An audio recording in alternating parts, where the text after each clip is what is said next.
This is Disclosure Now with Arkim Ra and Brian Zeng, a show where we expose the truths that are nefariously hidden from humanity. Today's guest is Miesha Johnston. Miesha is an ET contactee and MK ULTRA Monarch program survivor who has been speaking out about her experiences for over 20 years. She currently focuses on regression and healing sessions as well as hosting support groups for survivors and experiencers. This is Disclosure Now with Arkim Ra and Brian Singh. Today we have a very special guest, someone who I think is very important to the community of survivors. We have Miesha Johnston with us. A lot of people know her because she hosts support groups for MK Ultra survivors and things like that. And she also has a couple of books and some really valuable testimony. Welcome to the show, Miesha. It's an honor to have you. Hi, Arkim. Thank you for being here. And hi, Brian. Thank you for having me here. It's Um, great to hear, Miesha. And I've gotten to participate in some of those support groups that you run that Arkim has mentioned, more on the organizer side of things in many ways, but we could get to that later. Okay. Yeah. uh, why don't you tell the viewers that are maybe unfamiliar with who you are and who don't know who you are, kind of your story in a nutshell, if you could, in kind of a blurb. You don't have to obviously go too deep into it, and if people really want the nitty-gritty details, they can get your book that we'll be talking about. But yeah, Yeah. maybe give it people like a brief synopsis of who you are and what you do. I think that you could do a better job of that than I could. Okay. Well, okay. I'm a lifelong ET experiencer. I've had encounters um, with 5 ET races, as well as government and MILAB and um, um, off-planet type of races as well. So my first encounter was at 3 years old, and they continued on. I had one that was like BGs. I called them BGs, the bears, because they look like bears. They look like Ewoks, right? Yeah, they look like Ewoks. Mhm. They sure did. I actually, I did have a picture here of them I could show, but at any rate, Yeah, go ahead and show it if you want. okay, all right, I will. I'll make this as fast as I can. I got to get over here to this picture. And I'm slow here. All right. And while that's popping up, this is your one book, The Galactic Genealogy, right? And Mhm. planetary origins.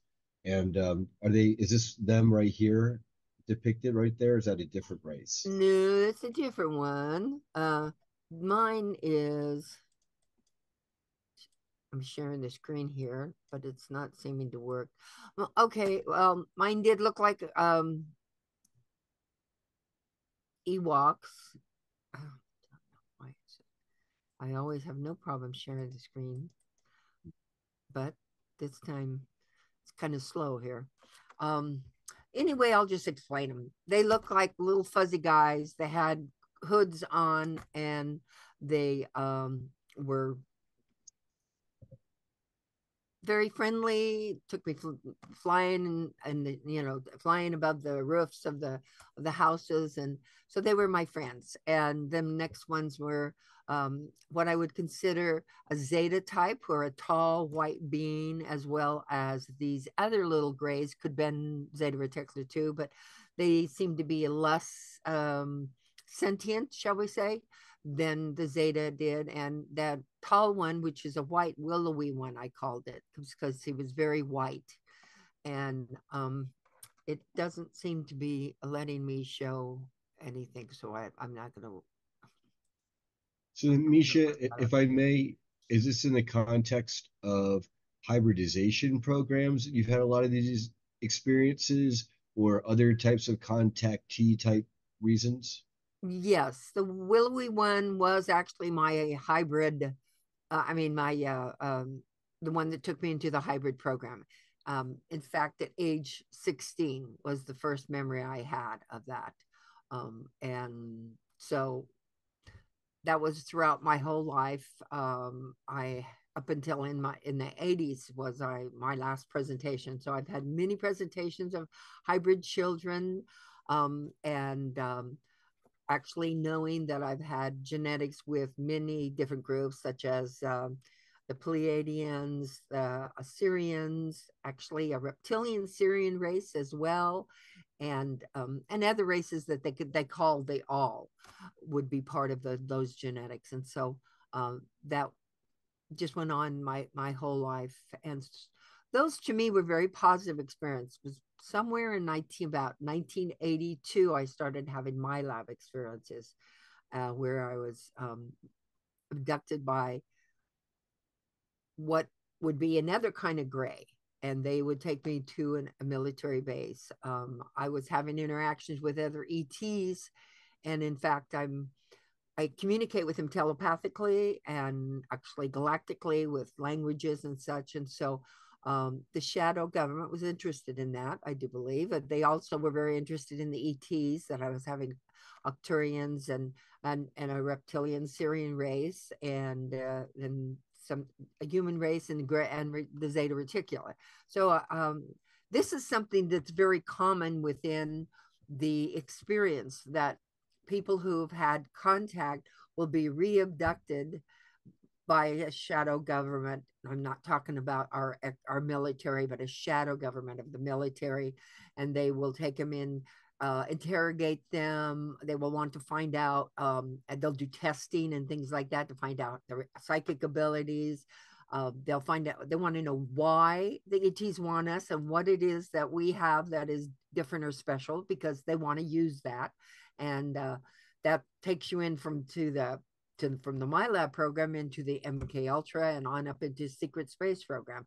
So it's pretty common for people who've had ET experience to also have government abductions. May I ask, Miesha, this is a connection that I'm always trying to figure out, is how you go from your being contacted and participating with, let's say, benevolent ETs, and then how exactly do you then end up on the radar of then these black budget military programs and underground bases where you get hauled off in the middle of the night that are clearly anything but benevolent? Okay, well, there's two different programs. I mean, actually, there's several different programs for the hybrid program, for instance. And so our government is in a hybrid program. So many of us are, well, pretty much everybody on this planet is a hybrid, but many of us are here as hybrids doing missions and being here as the ground crew, assisting and waking up people and helping people, raise their consciousness and realize who they really are. That they're just amazing light beings, amazing telepathic and clairvoyant light beings having a human experience. So we're attracted when we first come in. I would suggest both of you were, that they knew who you were when you came in, and our government had been watching you since you were a child. They sometimes put implants in us so that they can watch us even more. They also know a lot about the different ETs and are watching their maneuver and their and will re-abduct you either the same night or maybe a night later, maybe possibly later than that. But a lot of times right after you come back from an ET contact, say you're with your galactic family on board a ship and you're brought back, they know when you come back because they have much more technology than we can possibly imagine. So they know when you come back, and then they come in and they will re-abduct you, and they want to find out what happened on board the ship. What's the ship like? What's the propulsion like? What's the mission that they're doing? What are you doing here? Where are they? Are they underneath our planet? These are all the questions. Are they in our inner planet, I should say? And do they have bases here? So these are the questions that they would ask us to try to find out. So there's levels of this MILAB program, which is, the first one is they want to know, they're curious. The next one is they want to know and they want to use us. And the last one is pretty dastardly, really bad. That's where the trauma, the rape, all of these things come in that they want to, find out everything they can about us, use us, and put us into MK Ultra and other programs. So that answers it. Yeah. Do you have go ahead, Kim? No, I was just saying, yeah, you answered the question really well. You can continue with your question, Brian.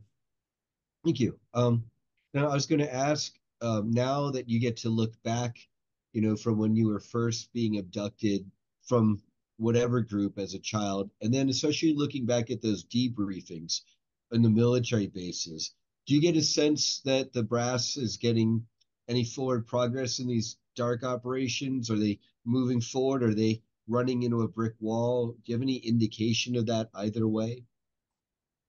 Well, I do know that they were not advanced as the abductees that they take. So they would abduct me and try to interrogate me with the help of other ETs. So, for instance, I'll give you an example. I was abducted and they were wanting to find out things from me, and I wasn't going to tell them. They wanted to know where a particular extraterrestrial group had a base, and they did have a base in the place where I was at the time, and I had been on it and I knew about it, and so they was interrogating me to find out about it, and they couldn't get any more information. Oh, I'm sorry, I thought I had that turned off. No worries. So then it's always like they're trying to snoop for knowledge because they're lesser advanced in these underground bases, these That's right. programs. And then my question to follow up off of that was, then you had a sense of which particular programs, for example, like with Arkeem, he through the Montauk project, and he's familiar with Project Phoenix or Project Ibis, for example.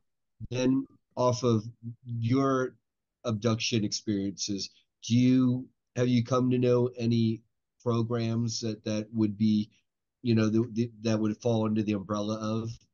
I don't know what the name would be, but interfacing with aliens, and they would ask me, to communicate. They'd ask me what the draconians that they were working with were saying, and so I would, I wouldn't, I, it's back then.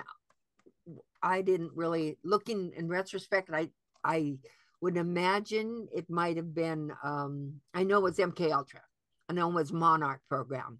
I know it was Beta program. In fact, I can actually go through the way they programmed us. And Yeah, we'd love to have you do that. okay, so how I found out about all of this, of course, is in 1967 when I was 17 years old. I was checking out college and I was abducted out of college, actually. A man came up to us in the cafeteria and asked us if we wanted to make some money for college and go to be in a dream study. So he gave me the information that I went the next day. I walked in and there were doctors, or what I thought were doctors, and in lab coats and everything, and they hooked me up to what I thought was going to be them watching my dream energies and reactions. But what was really to happen is I didn't remember anything until almost 8 months later. And I woke up on a bus. So I can't really go into all of that because I don't have that time, but people can find that story in my book. But I woke up on a bus and it came to find out that I had been part of an MK Ultra Monarch program, and there were guys from Montauk who were also involved. We were on a bus. We were taken to this big, huge gate. And when we went in, we were on a bus, and they took us around the back. So then they used us as party favors. Later, we were used in the rituals and different things like that. So these memories didn't come to me. They came to me a little bit along the way on the bus trip home, but I first looked down in the bus and saw that my last name was not the right name on this ticket. So I had no idea really what that was. And when I got home, I called my parents to come pick me up at the bus station, and they said, for God's sake, where have you been? You've been missing for 8 months, and ever since you got married. And I said, I got married. I didn't get married. And so they proceeded to tell me I did get married, that they came to my wedding. They didn't like the person. Supposedly I had met him in January 11th when I was there at don't want to really, I don't care, it doesn't matter, at Pocatello, Idaho, and at the college, at the Pocatello, the Idaho College, and that I had ended up getting married in February the 7th, I think it was, just before I turned 18. I was still 17. And so that was their first time they took me. And I didn't even remember the marriage. I still don't remember the man. I don't remember what he looked like. I don't remember the wedding. I don't remember anything. And until I get into some hypnosis, I found out that that was one of my altars that they had made, which is Darlene. And of course, this whole thing has started when I was a child, and they just programmed me throughout my whole life. And it's a really long story. I can't really go into it. And I really ready to give a little bit more information so people understand about the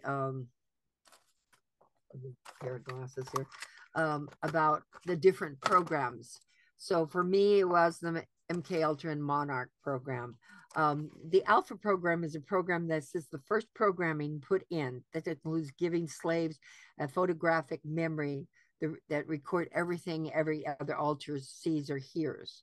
The Beta program is a sexual program that alters are instructed in the art of seduction and sexual pleasure.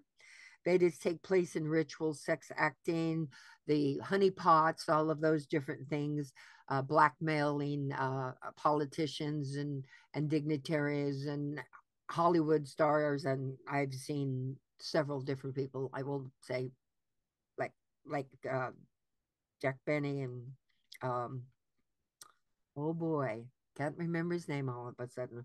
Bob Hope. Thank you. That's who. Yes, Bob Hope.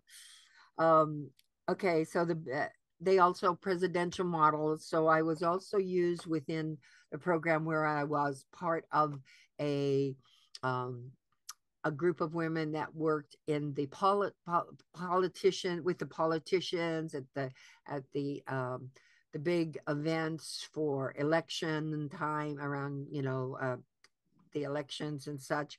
In fact, I was there at the time when Jack Kennedy, not John F., but Jack Kennedy, his brother, was killed. I was in that same hotel. The Ambassador Ballroom. That's right. Yes. I have a lot of blocks on names and places and stuff. So when I wrote it down in my book to help me understand and remember. So then there's the Delta program, assassination program, alters trained in combat, assassination and espionage. Usually a lot of spy stuff. I had a lot of spy stuff. There was one particular time I was flown in and picked up with a big black limousine and taken to a house at a cobblestone. And since then I've found the name out, but now I didn't write it down, so I can't think of the name. But I've done research and found out where it was. It was like somewhere around German France area, something like that. It was like a Chateau Marmont, like Mothers of Darkness castle, or was it a different one? No, it wasn't. This wasn't a castle. This was just somebody's big house that was in cobblestone streets. I just remember those things about it. I walked up the door and I said a code, something to do with weather. And he said back something to do with weather. I don't want to say it because it could be a trigger to somebody. And I gave him information that I had retrieved and was supposed to give him about this had to do with taking over I'm having trouble today. I don't know why. Okay, might have had something to do with that call that came in. Is cobblestone streets, and you're meeting with a man who was about taking over something, and it was a spy mission? Thank you. Okay, yes, and they were going to take over they were going to do coup on a government. So they were taking over a government, and that was us. And we were sent in to give him a message of who was going to be the person, who was going to be taken over, where it was going to be. So that was my mission at that time. So we were used as spies and couriers a lot. So that's one of the other things that they do as uses as couriers. Miesha, may I ask, is this like Cold War era type in the like Eastern Europe and Russia, the Soviet Union type stuff, or? This would have been in the 60s and 70s that they used me on. Yeah. And yes, it would have been, yeah, the Cold War. This happened a lot with the whole courier, and there was a boat situation where I was on a boat, and I just have you just spit out this information. They usually do something to torture you in some way, whether it's sexually or whatever, to make you forget completely what happened and about the experience. And so this is a methods that they use, and they also use, of course, drugs and hypnosis as well. So they have hypnosis signals that they use as well to so they've used all kinds of different types of drugs to program you, along with the mind control and the alters and the triggers. So the theta state is psychic kill it programming. Psychic assassins able to cause aneurysms from anywhere, anytime. So most of us are remote viewers, which I am a remote viewer. I have not uncovered whether I did any killing, but I know I've done a lot of remote viewing into people's homes and into places of business. So corporate espionage is a huge thing that they use us for. Gamma programming is a deception program, and these are alters trained as deceivers. They also use these people in as sleeper agents as well, in the different kinds of shootings and the sleeper program. So that is another part of that gamma programming.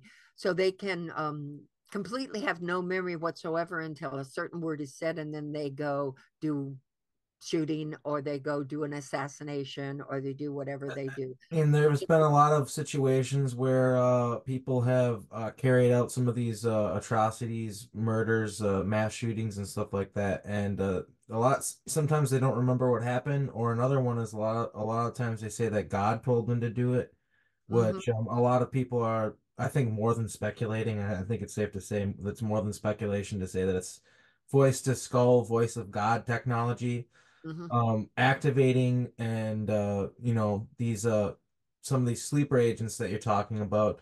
And I think that's another reason why it's important for people who are MK Ultra victims to try to be at least a little bit public and talk to people about what's going on with you, because that way, if something happens, if they try to act, it makes it less likely for them to activate you, is kind of what I think. So I think that that's important for us to help people recover their memories and recover what they went through. And the work we're doing is important because if we deprogram people, then there's going to be less of those ticking time bombs waiting to go off. So that's really important, and it's a really important aspect of the MK Ultra programming to mention, I think. So. Oh yes, absolutely, I agree 100%. They I think most of the mass shootings have been this. It's all about getting rid of the guns, supposedly. So Yeah. I do agree that. And just putting people in more of a in, fear vibration. They just want people to be in a fear vibration. So if you're afraid of just like going out and having popcorn at the movies or whatever, that's going to put you in a fear vibration, So that's a lot of it too, I think. which also not only does it help them along with their program, but the draconians and those energies live off that fear, that loosh. They love that loosh. So there's also the last program is the Omega program, which of course is the suicide program. So many people have the suicide program that I find all the time, because I'm a hypnotherapist and I specialize in trauma release hypnosis and helping people who are targeted and targeted MK Ultra, secret space program, ET experience, all parts of it. But I specialize in the trauma part to help people heal from it. Because if you just get hypnotized and find out your information and then try to go on your merry way, you can't. You have to heal. You have to cancel contracts. You have to integrate altars. You have to cut cords. So there's all real important things that have to be done during a regression. So I don't do a hypnotherapy regression. I do more of a multidimensional regression. And it's really important for people to heal about this. And it's very important for them to talk about it too, because it's very healing to talk about it. So that's why I've been doing groups since 1990 for people of all different types. And for the last 10 years, I've been doing them online, 3 a week. And it's really telling that during the debriefings in these underground military bases, you were seeing reptilians in particular. Others report seeing tall whites or the grays, etc.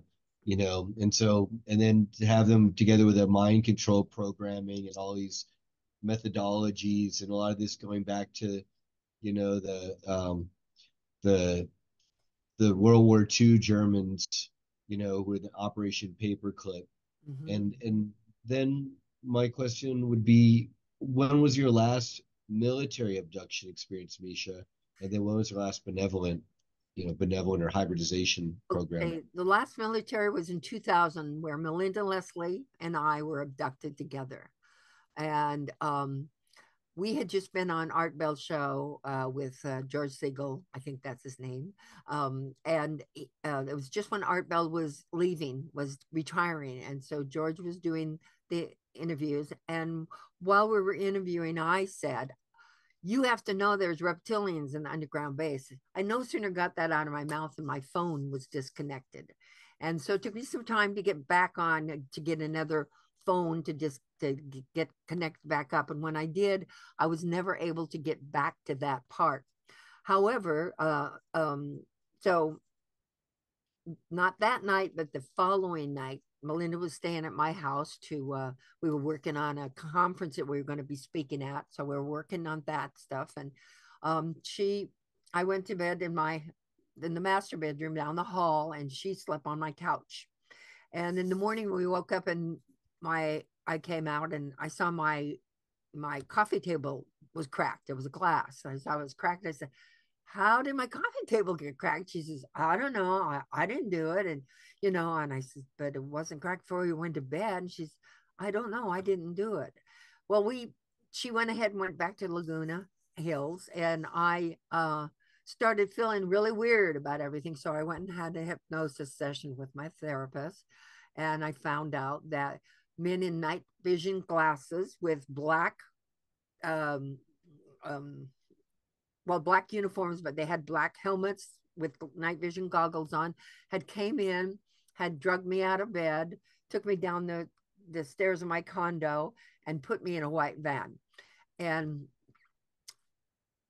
I find out from Melinda later on, and I'll tell you the rest of the story, but I find out from Linda that she had the same feelings. So a few days after that, she had a regression, and she found out that they had tried to take her off the couch, and she'd lost her balance and fell on my coffee table, but she had no memory of it because they had her in some kind of a catatonic kind of state.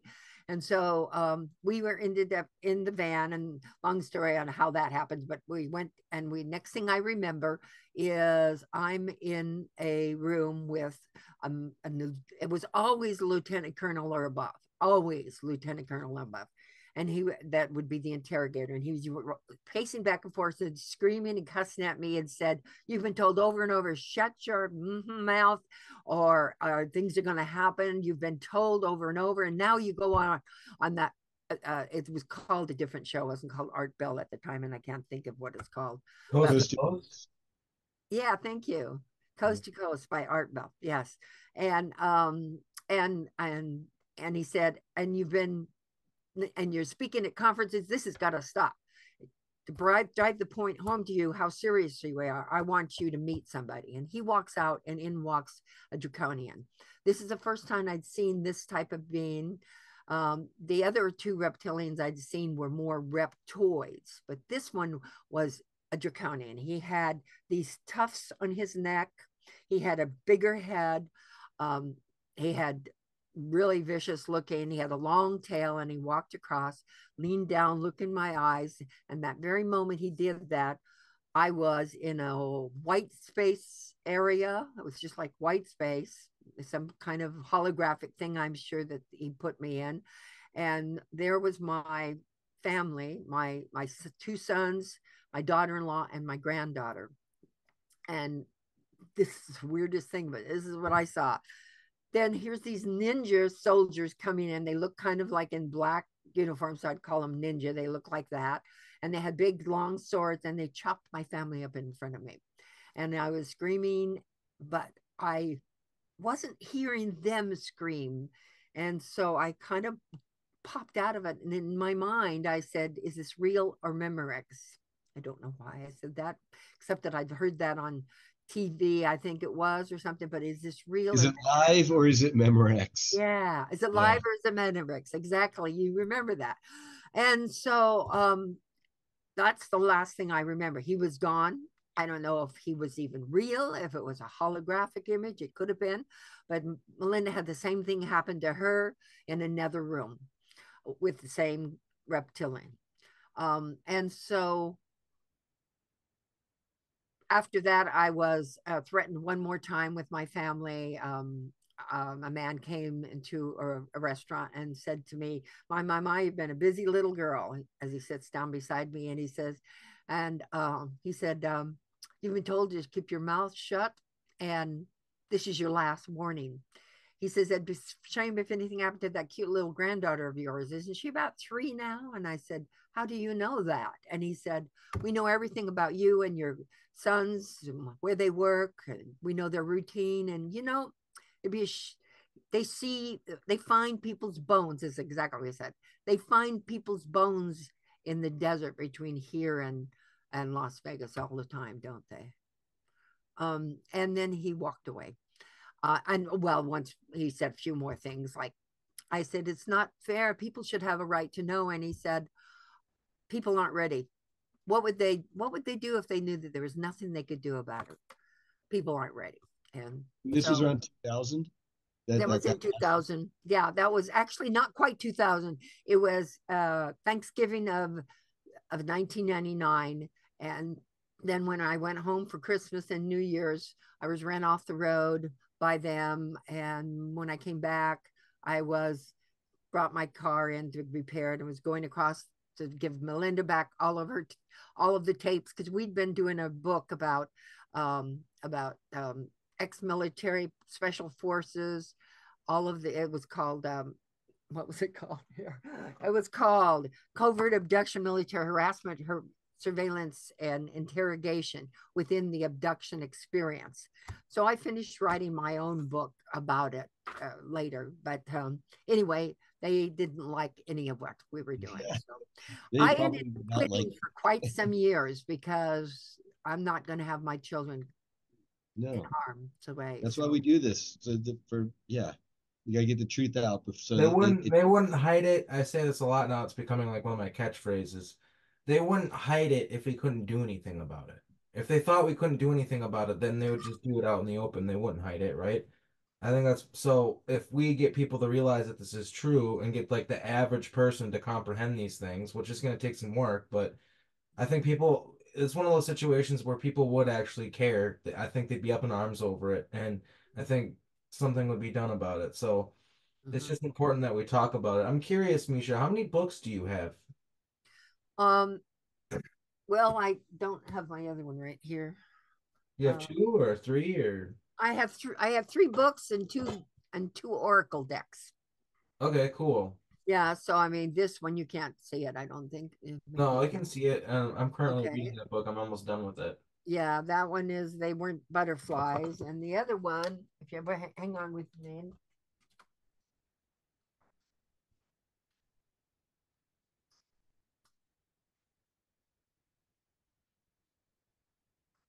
While Miesha's looking for the other books and the cards, I wanted to comment that if it was about 23 years plus now that they've last messed with you, if you will, right? Maybe I'm wondering, what can we gather from that, if anything? And then the other Talk, thing is, talk, talk. Don't keep quiet. Talk. yeah, keep going. Talk, And be on radio shows, be out there, because and write your books. That's what I'd say. That's what everybody should do, is talk and write their books, and get out there and tell the truth, because that's the only way we're going to have it, people realize it's real. It's it's really happening. and Miesha, I was going to ask, in terms of the given it's been 23 plus years and all of this has now come out, um, and it sounds like a lot of those more forces of darkness, if you will, were so active back then. Have you noticed any uptick in, say, the more neutral or benevolent groups at all, and their activity? And maybe it's not just through your own experiences, but then through all the groups that you've been um, organizing and mentoring. So do I feel that it's getting better? Is that what you mean? Yeah, do you feel a Yeah. shift at all in these times? Okay. Well, I absolutely do feel, I think the more people wake up, the more we manifest the kind of world we want to live in. And so I'm not afraid to talk anymore. And people shouldn't really be afraid to talk anymore, because those days when they were after us is kind of over. I think that they're running more scared than possible. We're winning. I do believe that we are winning, and that people are becoming more conscious about their experience. They're raising their consciousness. Um, like I said, we can manifest the kind of world we want to live in, and it doesn't have to be what the cabal or any other groups talk about. I forgot. Better not say words, right? Well, you literally wrote a book to reverse the field manual on how they're MK ultraing and interrogating, the survivors of these abuses, and it's definitely come kind of around full circle there.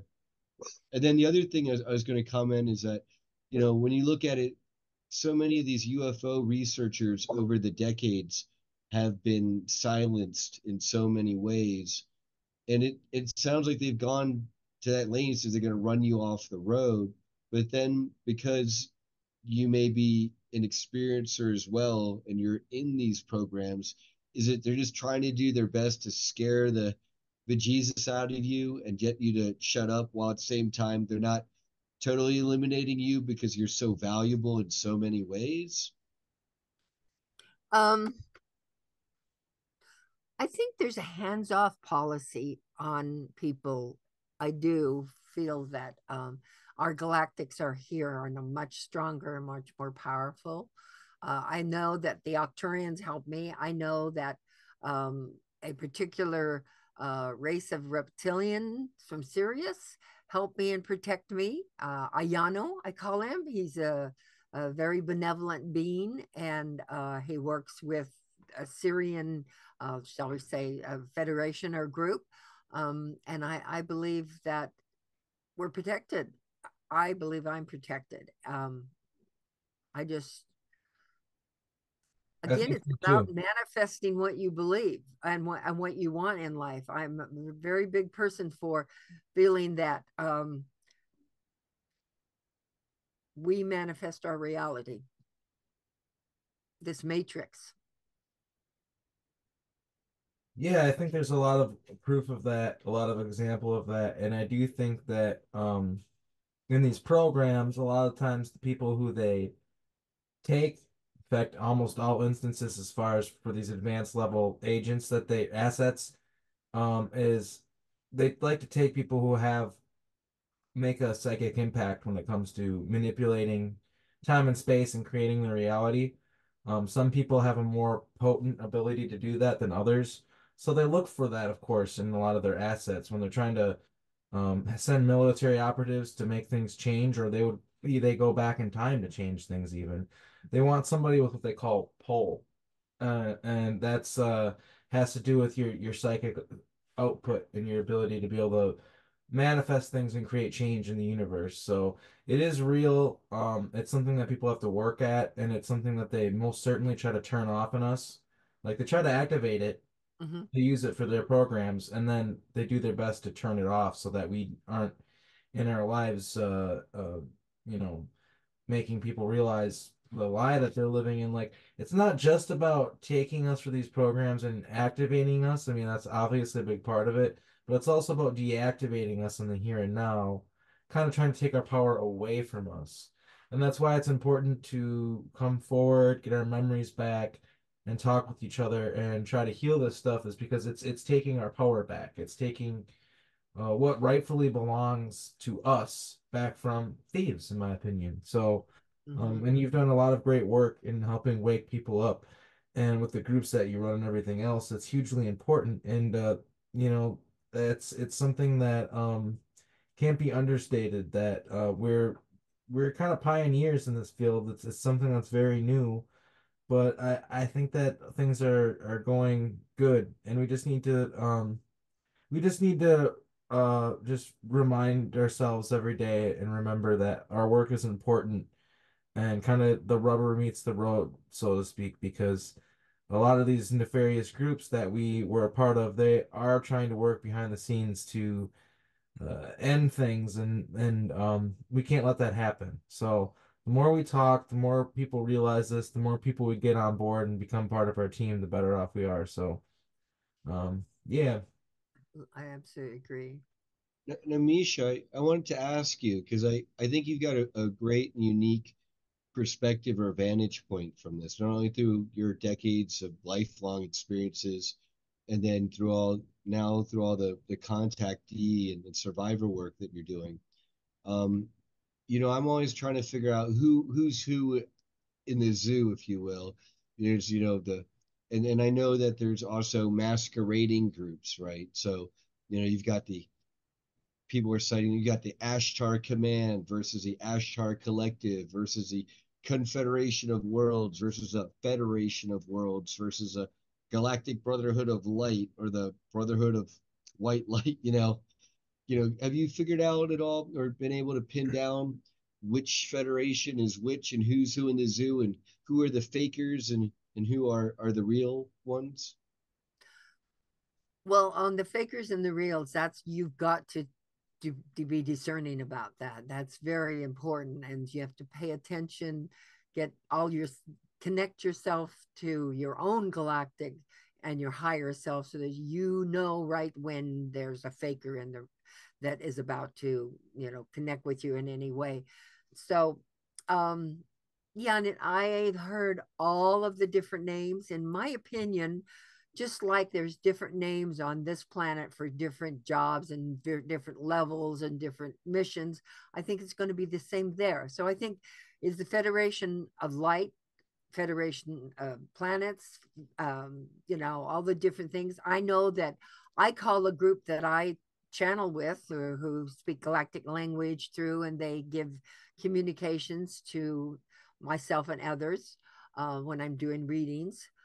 I call them the consortium because they're a group of different races, of different ETs, and even some hybrids of my own that are now adults and that I work with. So I think you just have to really trust your your into your inner self and Your trust intuition, your discernment, intuition, your your discernment is gut so feeling. important. And Yeah. that's like a huge part of all of this is they try so hard to make us not trust our own gut feeling and Mhm. trust our own judgment and our own discernment, and like, that kind of inner compass that we have to guide us in life. They try so hard to cut us off from that. And a lot of this is humanity reawakening and remembering that we have that inside us. And so that's an important tool that we all should be trying to learn how to cultivate and apply to our lives. And when it comes to who you're interacting with, whether it's a positive, benevolent being that is trying to help you, or it's some sort of trickster. Because I mean, with me, that's one thing where when ETs come and they're like, "Hey, come with me," because they need consent, so they're like, "Hey," they want you to Mhm. literally come with them. I Mhm. never do it anymore. I'm like, I don't know where we're gonna actually go. You Yeah. could be telling me we're gonna go to some great magical place with sunshine and rainbows and unicorns, and then you bring me somewhere totally different. So I'm good. I won't go anywhere anymore. Like, and Right. that's something you talk about too. Is, um, I read in your book, you said that you cut off all your contracts, and so it's an unfortunate thing because it's this double-edged sword. Because you said there are benevolent groups that you love and you care about that you wish you could have contact with, but you had to cut off their contracts with them in order to cut off the contracts with all the negative groups that you Mhm. also had contracts with. Could you maybe elaborate on that and explain that a little bit? Yeah. When I had the meeting with I'd say my galactic consortium, I was at a very low part in my life. I was in 2000 when all this crap was happening. And I said, I need to talk to you, please. I got to know what to do. And so I was in front of the council, and uh, a council half circle with all different types of ETs, some that I recognized, some that I didn't. And I said, what am I going to do? I need to come home. Please let me come home. I can't stay here anymore. It's going to be harming my family. What do I do? And they said, um, and they said, beloved, do you not remember you asked for this mission? So you must complete this mission. And I said, okay, yes, but it's too hard. It's too hard. And I'm whining and carrying on. And so they do some talking amongst themselves. And interesting, I could tell they were talking because telepathically, because their chairs seemed to light up when they talked, or the energy changed in them. Oh yeah, okay. Oh yeah, so I knew they were talking, and then the spokesman, which I'm not saying it was Jesus or Baba G, but I mean it was a long-haired man that did most of the telepathic communications with me, and he said, um, well, we have decided how we can help you. We can have you cancel your contracts. And so I said, yes. Which ones do you want? And I said, all of them, all of them. I want all of them. And they did remind me, oh, with all of them. And I said, yes, all of them, all of them. So I did. I canceled all of them.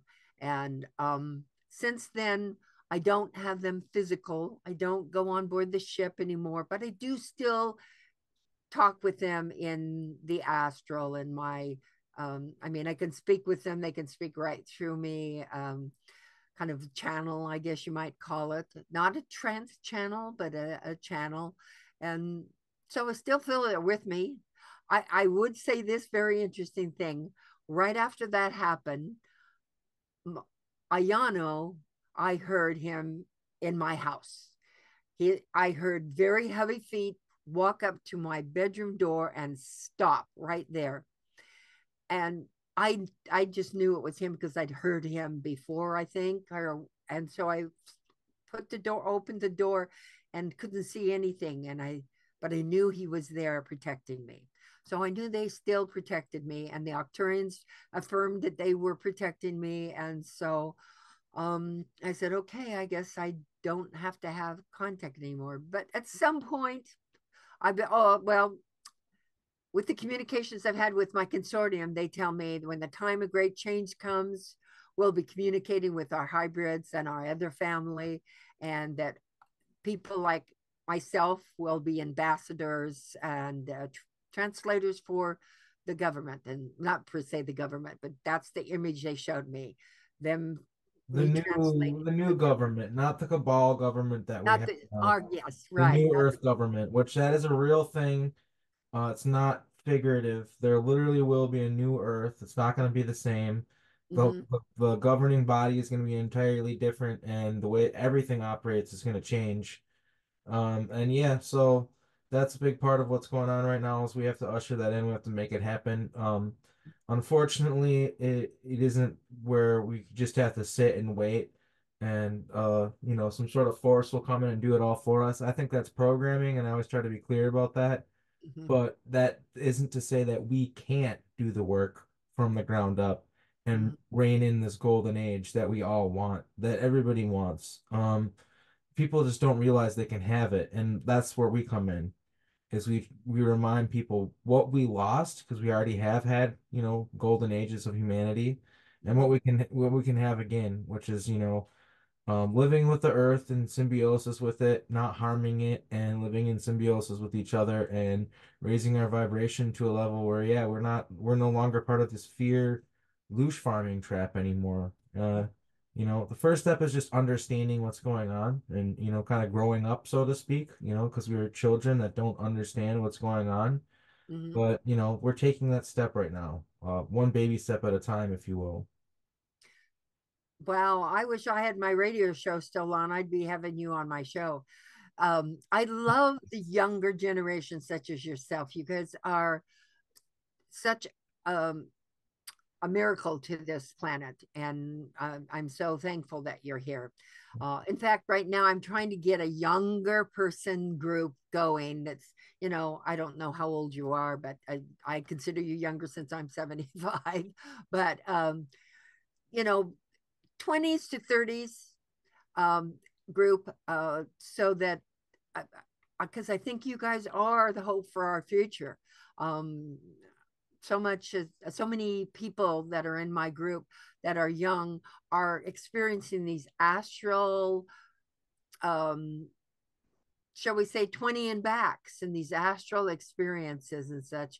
It's just a completely different thing than um, uh, than in my generation or even the other generation, and millennials, or even the millennials. I think it's so. It's I just know that you guys are really important to this earth. If the millennials were controlling everything, we wouldn't make it, because millennials, unfortunately, are these spoiled brats that that think they're entitled, and it was really something. So your generation is here to assist, and I think that's where a lot of the hybrids are coming from, your generation. So It thank you. seems. Thank you, Miesha. In regards to times of great change, or the time of great change, as maybe you're friends with the consortium, Mm-hmm. we call it. Um, this is a favorite topic, I think, of Arkeem and myself, is great change, and especially for the better, not new Earth, not the Cabal Earth. Right. Do you have any? Is there any chatter or heads up on? Are we looking at months, years, decades, lifetimes? Um, 3 years to me, I think it could even be shorter. It depends on us. If we work harder, we can get in there before 3 years, but I don't think anything's going to happen in 3 years. I know it's not decades away. I'm 100% positive. The galactics are just way too active now with us and with everybody. So I do believe, I'm not going to say year, but I'd say, just a few years away. But again, I do believe that we can make a difference and make it sooner. Nothing's written in stone. I'm positive of that. Yeah, I agree. So I remember other timelines and stuff. So I can attest to the fact that there are timelines where we start ushering in this golden age and stuff like that. And 2028 seems to be a very big year. The years between 2028 and 2032 are huge. But obviously, even like next year, like a lot of things are going to happen. And it's in general, it's been a really high energy period for humanity. There's just been a lot of things happening. And all we can do is um, try to prepare for the worst, because we do know that there are going to be some struggles that we have to endure in order to get to the other side of that tunnel, but we can hope for the best and create a better world. The thing about the Cabal falling is they're going to fall kicking and screaming, and Yeah, they that's are. probably not going to be a fun time, Mhm. but we can make it happen. And is there any advice you have to people on how they can contribute to building that reality, that world where we can have a golden age for humanity? Like any advice to younger people, older people, newly awakened people, it doesn't really matter, just in general, to people, how they can help change things. And make sure that this does happen sooner than later? Yeah, I think that we need to educate yourself.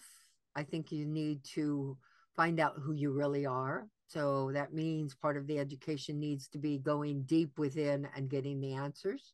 Whatever way you do it, if you're a targeted or an MK Ultra secret space river, you need to accept that that's a possibility if it is if happening to you, and look at it, heal it, find out about it and heal it and cancel the contract so that you become who you really are, that you are this sovereign being. It's very important to me for us to keep our energy as high as we can. Yes, there's a lot of victimization stuff here, but we don't have to be victims. So don't be a victim. I mean, no matter what you've gone through, you can, if you can get out, if, people like yourself and me, if we can climb out of some of the darkest places and that I've ever experienced, anybody can. So I just think stay out of the victimization. Try Avoid to woe is me yourself. syndrome. What's that? Try to avoid woe is me syndrome. Oh yeah. There's still Mhm. people that come to my support group that are there, and I'm trying to help them get out of it. But yeah, it's not woe is me. We are here. We asked to come here. We said, give me the holy crap. Give me all of it so I understand. How do you know the light until you've known the darkness too? So we had to experience it. And so um, look at it, release it, heal it, and get over it and get back onto your mission that you have. And everybody has a mission, even if it's to talk to one or two people. Those two people talk to two people that talk to 10, to talk to 10 to 20, 20,000. You know what I mean? And so everybody has some kind of a mission they can do. And kind of, now I'm rambling, but yeah, that's my feeling is realize that we are light beings and we have everything it takes. We have the psychic abilities, we just forgot them. So if that's part of your mission, if healing's part of your mission, don't wait any longer. You've probably heard the galactics saying things to you like, it's, if you're ready to do this, are you ready to do this? They will always do that. And they may get louder and louder, or they may just finally give up and go away and go on to the next person that needs to wake up. So just allow yourself um, to do it and get out of your own way. No, I love that. This has been a fantastic interview. I know you said that you had some friends you needed to make dinner tonight for, so your time was limited. So we're probably gonna wrap things up here. Do you have any information that you want to relay to people before we go? And of course, you should send me some links too that I can put in the description of this video too, so people can know how to be a part of your groups and get a hold of you and stuff like that. Okay. Well, so I do have my groups 3 times a week. They're all different groups. Everything from just hybrid programs and hybridization, or to be being a hybrid and your experience as a hybrid and starseed, and your mission, to different types of ET experiences, MK Ultra, SRA, and child trafficking, or adult, whatever it is, targeting. I have a targeting group. So I have all these different, let's see, I have a veterans group. I really want to talk about the veterans group. If you've been in the military and you know that some things happen and you have some missing time, you need to come forward, come to the group and talk, because there's so many people who have been in the military that might have a missing period of time. Some of the people come to my group, such as the people who got signed up to go to, they thought was going to help the government, and they ended up in the secret space program, to other ones that ended up in other programs. So um, that's very important. And so I have that group, and I have a very important group called the Galactic Light Language Group and Channeling and Automatic Writing. So I teach you how to use your body codes or your pendulum or whatever methods you like to use to find your answers, connecting with your galactics. So you have a one-on-one relationship with them so that you can communicate with them and talk to them and find out help about your mission. And other groups that are just mixed groups. So they can go and find those at my starseedawakening.org and go into the virtual groups. And these groups, you can come for a couple times for free. They're only $11 a month for as many groups of those 14 groups that you want to come to. I also have a youth group, so don't forget my youth group. That's really important too. And I have a group for families where people can come in with their whole families talking about their experience together. And then they can also, on that website, starseedawakening.org, they can find not only my my groups, but they go to my booking and they can book for hypnosis session and a galactic planet of origin session. I also use my oracle cards that I've developed to channel this information from my galactics to help people find out what their mission is or what their ET experience was or their MK Ultra or their secret space program. So those cards just kind of flow out. You can also purchase my books on my website, or you can go to Amazon.com and get them. If you're from another country, I don't mail out of the country. I just found it's very, very expensive. So it's cheaper for you and for me to go to Amazon and get them there. Let me see. If you're ever in the area of Las Vegas, Nevada, I do night vision tours with night vision goggles. I started doing this because my galactic said you need to meet people that you wouldn't ordinarily meet. And so I do it through Airbnb experience, or you can just go on my website off of my starseedawakening.org. You can click on my UFO Night Watch website, and you can book there and come and look through the night vision goggles. We vector in ships, and we have some really fun times. Wow, you are one busy lady for 75 I years am. old. You said, wow. That's why I gave hope up I'm my. staying that busy when I turn that age. That's for sure. You're definitely living life.